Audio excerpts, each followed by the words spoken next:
Beautiful people, it's that time again that we do chit-chatting here on GBC News. This is the page, the authoritative update when it comes to sports development in this country. And today we're looking at using football as a tool to bring about societal change. Remember last year, they were in this studio and they told us about an initiative in their heart, something that they've dreamt about, decided to do. What is it about? They play football, they've been playing football, they feel they've been blessed enough. Wherever they turn, they can get fields to play, they can get kids to play with, everything.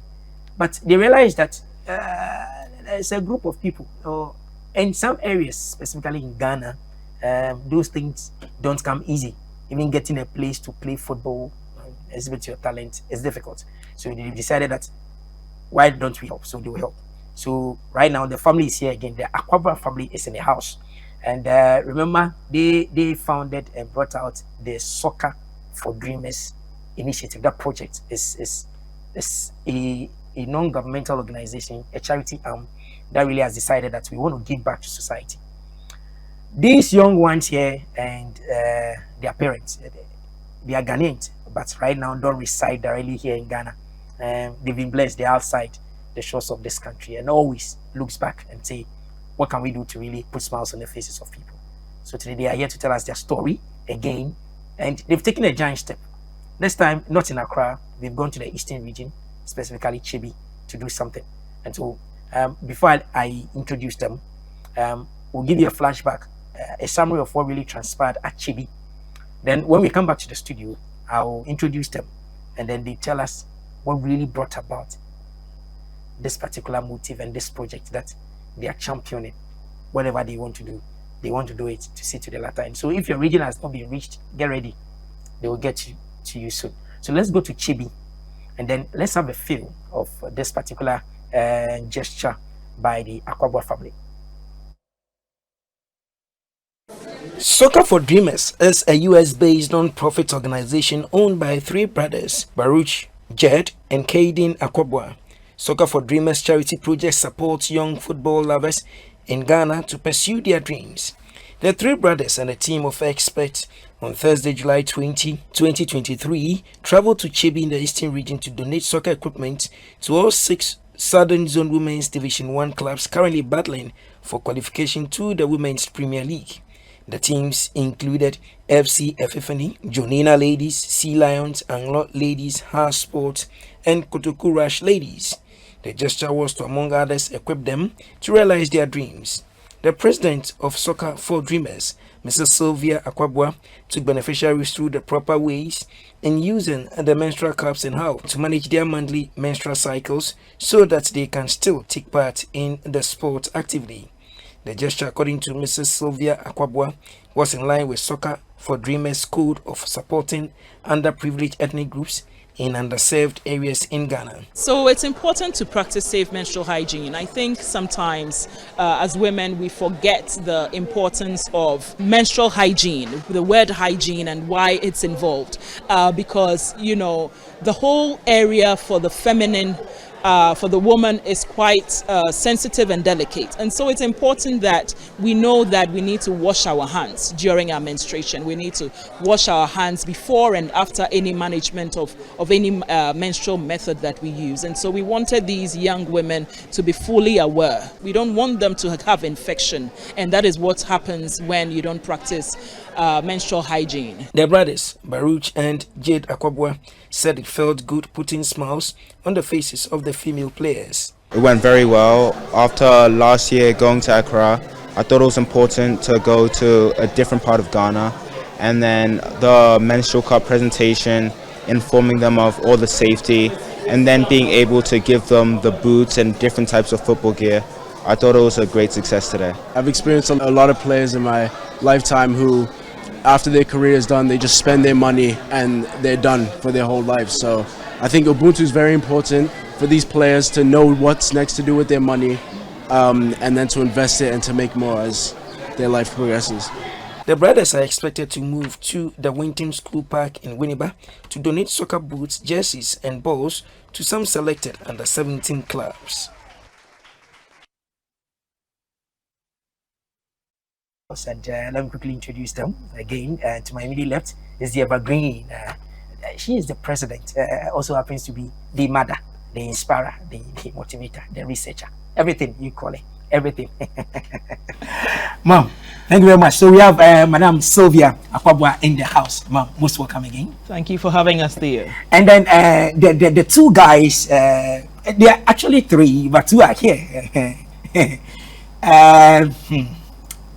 They all play football. Okay. The way you're sitting is like you just want to exclude. You want to tell the truth. Okay. How are you? I'm good, thank you. Okay. Now, we are in the studio. Ghana is watching. Everybody's watching online. Everybody's watching. Who are you, please? I'm Jed and Akwaboah. I'm 17 years old, and I play football back in America. And I'm one of the co-founders of Soccer for Dreamers. Great. Okay, then I go to the next one. Please, who are you? My name is Baruch Akwaboah. I'm one of the co-founders of Soccer for Dreamers. I'm 18 years old. I just graduated high school, and I'm also playing soccer in America, New Jersey. Okay. My name is Tifle Sampa. I used to play soccer, but I'm here. So once again, you're most welcome. Thank you. Thank you very much for having us. So, Mom, let me wait. I'll let them start. Let me start from you. What brought about this Soccer for Dreamers project? Tell me something. Soccer for Dreamers started in March of 2022. My brothers and I realized how fortunate we are. We played football in 4 countries: Singapore, Ghana, England, and America. And in all of those countries, we've had great facilities to play in. And we've had all the equipment we've needed in order to be successful. So we realized that some people might not have the same fortune as us, might not have the same equipment in order to get successful. So we thought that we could help out with that, and that's where Soccer for Dreamers comes into play. Oh, anything to add up?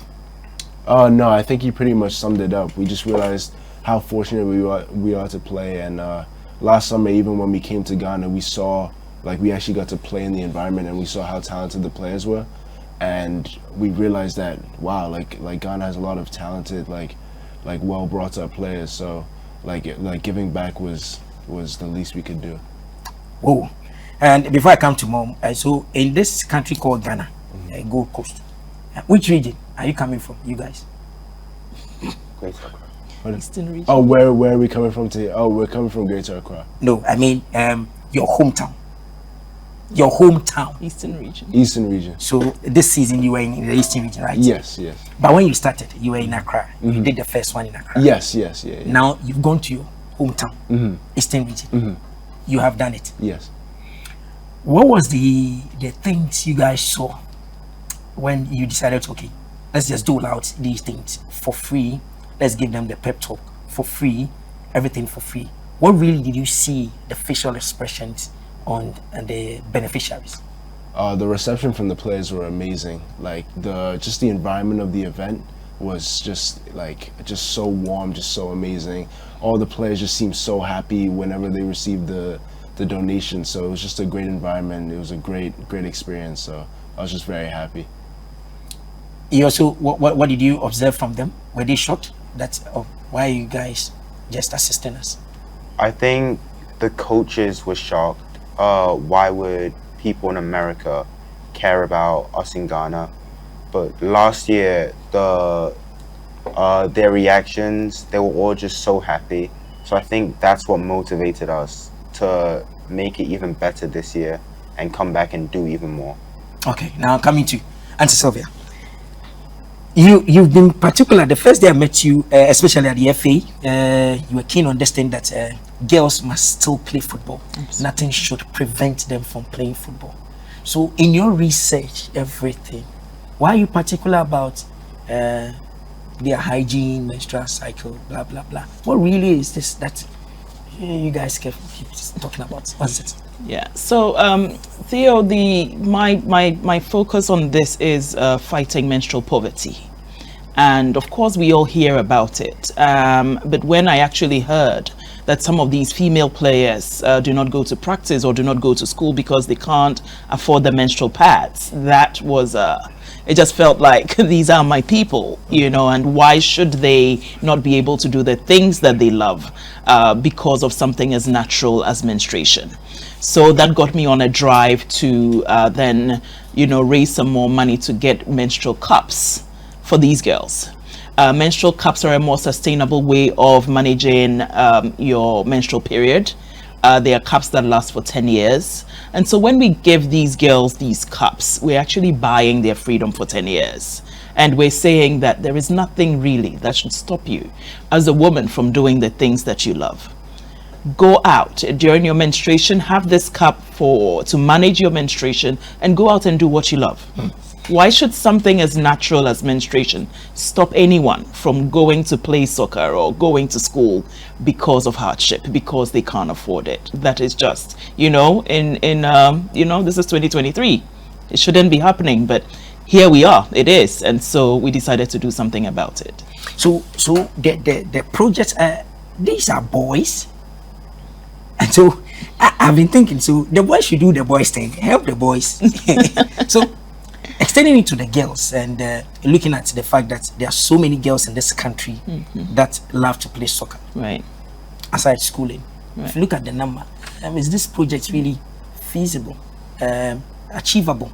Because yes, you've done some yes, getting all these things and money in terms of sustaining this and the number of girls that play football. Right. Accra alone, there are many. Right. So how do you intend navigating this part? So basically, yes, we're fighting menstrual poverty, but even in terms of the soccer gear, right from the start, we said, you know, the girls should have as much as the boys. This was never from the start just a boys project. We wanted the girls to be beneficiaries. And in fact, when I mentioned it, and it's not just in Ghana, but the girls' teams are usually underfunded. And especially in a place like Ghana where, you know, people are usually generally more hard up in terms of finances, I knew that that would be an issue.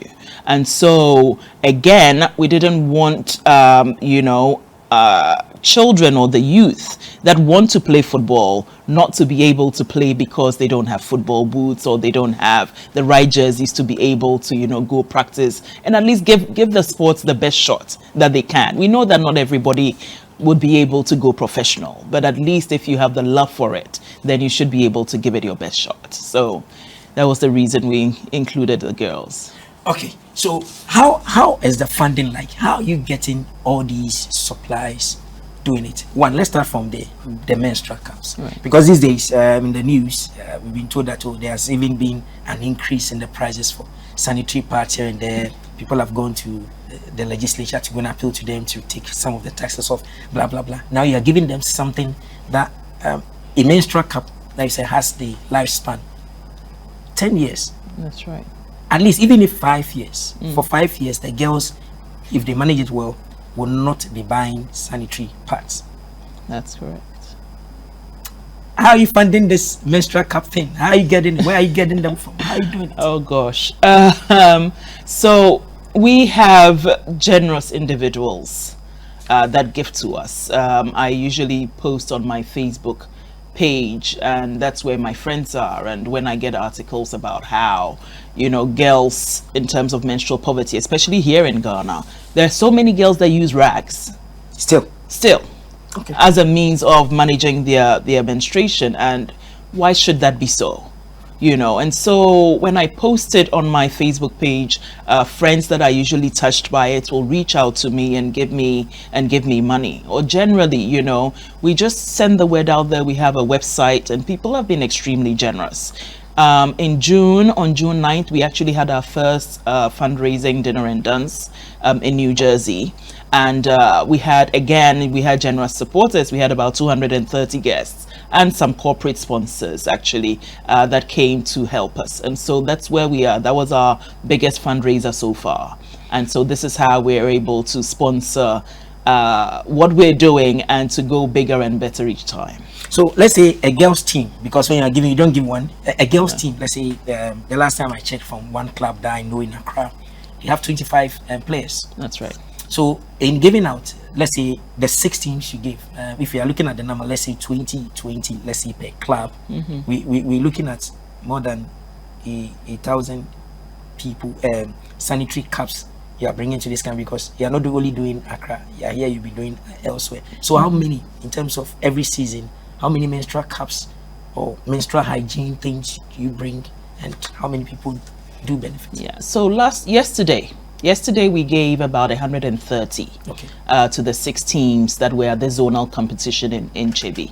And so, like you said, we give out. Generally, I have a menstrual education that goes with it, because you need that education to be able to feel comfortable to use the menstrual cup. And so I usually just like to give it to the girls that are present, rather than if there's a representation of 10 for the team, for us to say that go give it to, you know, the other 15 or 20 that didn't make it, because it's a tool. It's great, but you know, sometimes when you look at it, you wouldn't know how to use it. And so I'd rather that each person has the education to be able to use it. So yesterday we gave out 130 cups, and last year we gave out about 100. So that's about the average each season. So last season, what was the response like? Because I realized some of the girls at the FA then that came were thinking, how do you use this one? We only use, you know, the part, we know the racks that we use, blah blah blah. If pardon me if I use the word rack, but the ones that they use for, that's what they knew. So this is new, right? So what was the response like, and until now, how has it been? So the response was great. They hadn't heard about it, and it's not just a Ghana thing, you know. Even people in the West, not many people know about the menstrual cup, and so that's why it's important to harp on education every time we come. And in fact, I was in Ghana earlier on this year, and I revisited some of the academy teams, and then we had to rehash the education, find out how they're getting on. And some of the girls are using it, and they will say that the reason why they prefer the menstrual cup is because when they're playing, it doesn't move, because the pad does move when you're extremely active. And so when the menstrual cup is actually used properly, it's actually inserted properly, you don't even realize it's there. So as sports people, this is what they actually love about the menstrual cup. And so we have some of them using it. Some of them are still a bit apprehensive, and we need to go over it and you know, over the education and keep educating them. But it's natural with every new thing. You know, it's very natural. And I keep telling them, if you're doing football drills, it's not, you know, you don't always get it the first time. So just keep practicing and keep using it until you absolutely are sure of what you're doing. Great. I hear you are not this season or this trip you are in, you are not only targeting giving out the menstrual cups to the ladies, and then giving them the menstrual talk, and giving them the playing kits, the boots, the jerseys and other things, but there's this thing you want to officially outdoor to really empower the youth.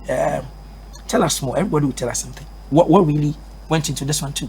Okay, so like I was saying, I came here earlier in the year and I visited an academy team, and I was told that, well, I realized, I did ask them, what do you do between morning practice and evening practice? And I realized that they really do nothing. And so I thought, what an opportunity to pour into these youth, you know. And so we came up with a learning platform called the Ubuntu Online Academy. Ubuntu Online Academy. It's a South African. So it's a South African term. It's a South African name, meaning I am because we are.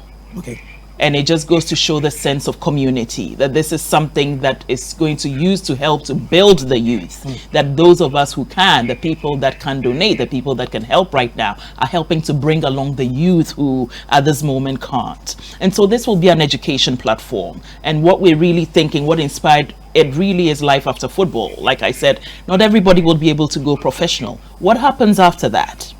Right? So there'll be education on how they can get into employment. There'll be education on how they can get into entrepreneurship. So for the youth that can't, you know, they finish and there's nothing for them to do. If you want to go into employment, there'll be training on interviewing skills. There'll be training on how to put together a CV. Eventually, we'll have a hospitality section where people can train and go be waitresses and you know, front desk staff in hotels and in restaurants. So that's our dream, really, to give the youth a future. We're piloting it with the soccer players, but Theo, the dream is that every youth on the continent of Africa should have access to Ubuntu Online Academy.com. Can you imagine that, you know, in 10 years, every company will say, maybe it'll be like the NVQ. Maybe you do, oh, you're coming for an interview. Have you done Ubuntu level 1, 2, 3?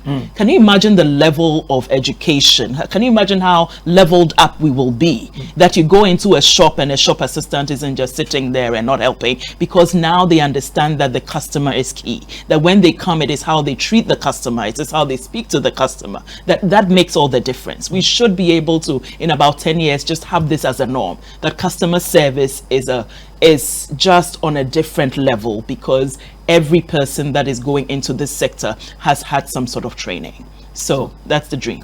Whoa, great. Interesting.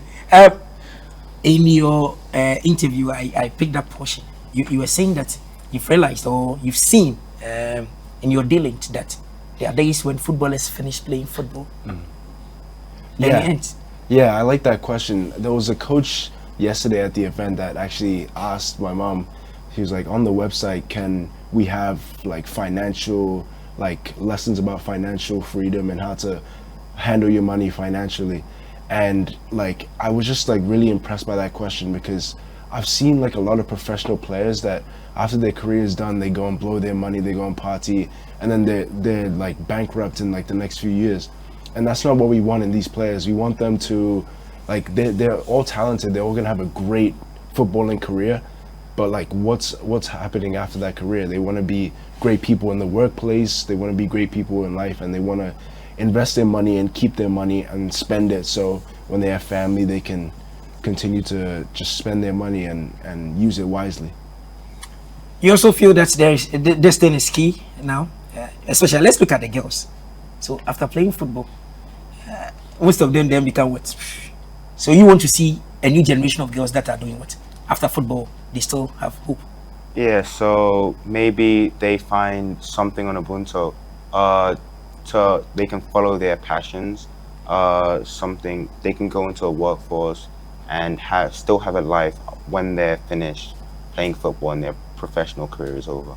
So these are the things you're doing. So meaning that your team, there is another standby team there that really will come in handy to offer these services for them. It's an online thing. It's going to be online. It's going to be purely online. We hope that in the future we will have local partners where people will be able to go for practical training. For example, if you're going to be a waitress, there should be somewhere that you go that they will teach you on how to present the plate on the table, for example, things like that. So in your interactions, you made them feel that there is life after football. Absolutely, right? absolutely. Both the boys and the girls. And the girls, yes, absolutely. And like I said, it's not just going to be about soccer players. This will eventually be available to every youth on the continent of Africa. But you are using the footballers now. We're using they are the inspiration behind it. We can't even, and so we're in pilot stage, and they are going to pilot. We're going to use them as a pilot. We're going to pilot it, and then we'll roll it out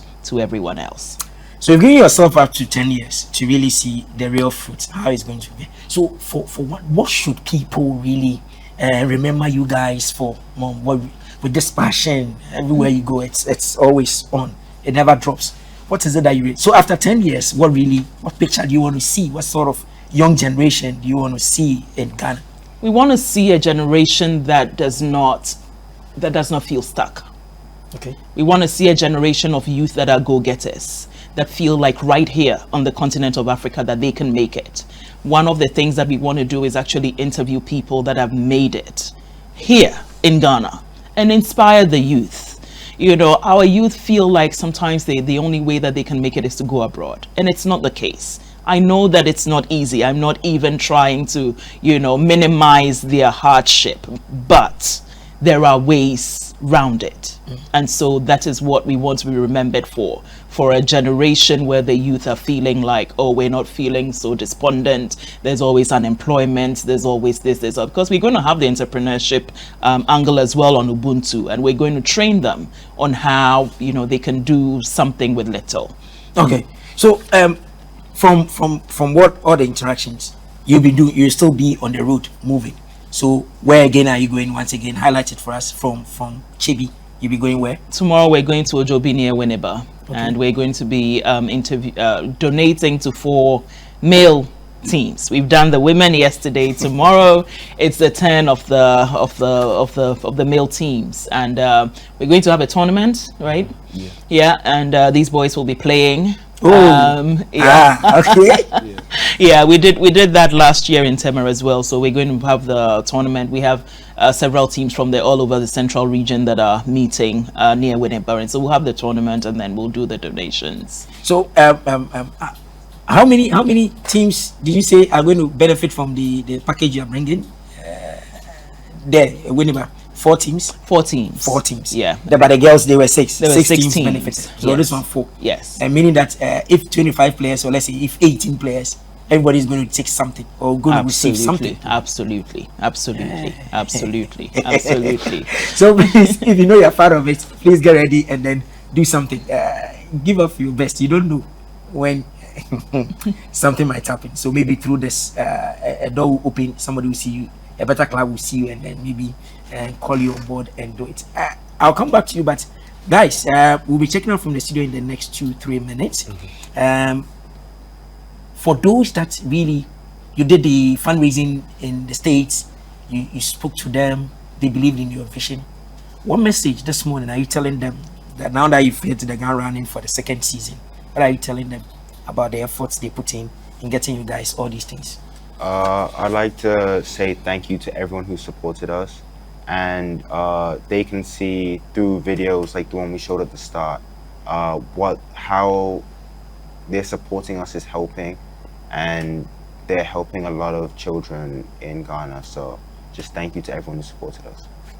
Any message to everybody out there? Yeah, same thing. Just thank you to everyone supporting us. I know they can't physically be here, but the support they gave us from at home was just immense. What they did for us and what we can do in Ghana. I hope they see the videos and they're proud of themselves, they're proud of us, and hopefully like these players like are really impacted from the donations. Okay. So viewers, he just graduated. He said he graduated. So congratulations once again. Thank you. Yes. So whilst you finish playing football, he still has something to do. So, so if you don't become a Messi and a Ronaldo, you still have something you can do to still support. Okay, ma'am. And so who really will you say a big thank you to? I know the FA. The last time we came, they were welcoming, and they will always be welcoming. Yes. And who again? And really, are you saying thank you to, or you remember to just? Yes. So the FA have been immensely amazing in terms of partnering with us, and they are thankfully coming on board with Ubuntu as well, in terms of dispelling information and getting footballers in Ghana involved. And so we're grateful to the FA. We're grateful to Kodam's enterprise for always supporting us in terms of how to package the things that we bring to take back to the footballers back home. All our corporate sponsors, there are many. Red Bulls Academy, we want to say thank you. STA, EY, Ernst & Young, HCL Tech, ITE, so many of them. Dr. Roxanne's Dentistry, so many people, we can't mention you all, but we just want you to know that we're immensely grateful, and every dollar that you gave is reaching the length and breadth of Ghana, and like we said, eventually it will reach the length and breadth of the continent of Africa. And so thank you very much. So this is all these the Akwaboah brothers are in the house. They are in Ghana. They are doing it. Please, if you watch them and you really want to support, please follow them on social media. You get them. Just go and look for Soccer for Dreamers, right? When you go there, you get everything, and also you can also support. The key thing is our girls should play football. Don't let anything prevent you. Play football, go to school, still dream. You can become a professional at the end of the day. You can be a mother and then continue with the rest. So thank you very much, family, and then thank you also for doing the watching. Do follow us more on our Facebook channel. When you go there, you look for Kyo Sampa, you get me and the rest of my team, or YouTube Kyo Sampa, you get me and the rest of my team, or just go log on to all the GBC online platforms and then you get me. Thank you very much.